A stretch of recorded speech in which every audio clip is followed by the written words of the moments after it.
Hello defence listeners, स्वागत है आप सबका एक और नए वीडियो में, जिसमें हम बात करने वाले हैं इंडियन नेवी द्वारा ऑर्डर किए जाने वाले 200 plus BrahMos supersonic cruise missile को लेकर कि आखिर ये कैसे स्पेशल है और इंडियन नेवी किस तरीके से अब आईओआर यानी कि इंडियन ओशन रीजन में अपनी डोमिनेंस को नेक्स्ट लेवल पर इंक्रीज करने जा रही है।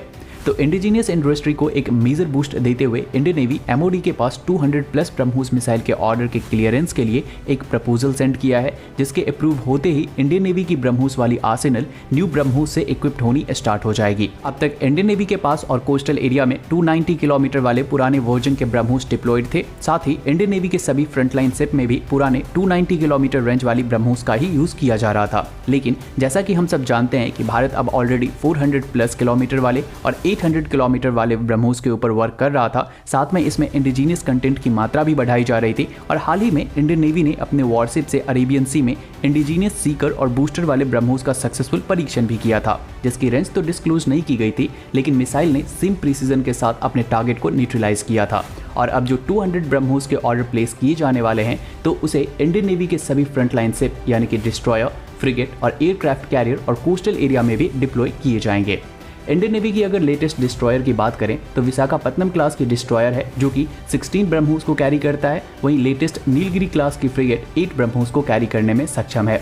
और इन सभी फ्रंटलाइन वॉरशिप को Indian navy newly 450 plus kilometre वाले मोर इंडिजीनियस कंटेंट वाले ब्रह्मोस से इक्विप करने जा रही है। साथ में जो हमारे कोस्टल एरिया है वहां पर जो भी ब्रह्मोस की बैटरीज डिप्लॉयड हैं, तो उन्हें भी न्यू ब्रह्मोस से इक्विप किया जाएगा। तो इंडियन नेवी द्वारा ये जो 450 प्लस किलोमीटर वाले ब्रह्मोस से सभी चीजों को इक्विप किया जा रहा है, ये इंडियन नेवी को आईओआर रीजन यानी कि इंडियन ओशन रीजन में चाइना के खिलाफ एक एज के साथ साथ डोमिनेंस भी प्रदान करेगा।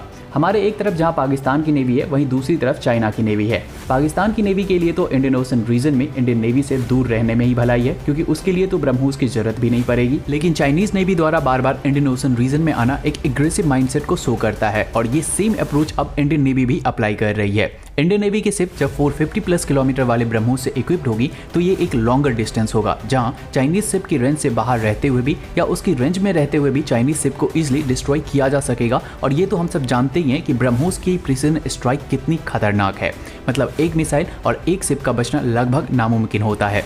ऐसे में जब भारतीय नौसेना के सभी शिप 450 प्लस किलोमीटर वाले ब्रह्मोस से इक्विप्ड होगी, तो ये चाइना के ऊपर एक ऐसा प्रेशर क्रिएट करेगा कि चाइना इंडियन नेवी के साथ इंडियन ओशन रीजन में नहीं उलझना चाहेगा। साथ में जो इंडियन ओशन रीजन के लिए 40 Su-30 MKI with 450 plus kilometre वाले ब्रह्मोस को रखा गया है, तो वो इस प्रेशर को और ज्यादा बढ़ाने का काम करेगा, जिससे इंडियन ओशन रीजन में चाइना भारत से तो कभी नहीं उलझना चाहेगा।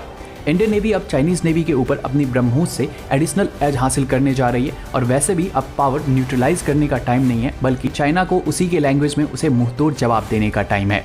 तो आज के इस वीडियो में इतना ही। उम्मीद है आपको ये वीडियो इन्फॉर्मेटिव लगी होगी। अगर लगी हो तो लाइक करें, शेयर करें और चैनल पर नए हैं तो सब्सक्राइब कर लें।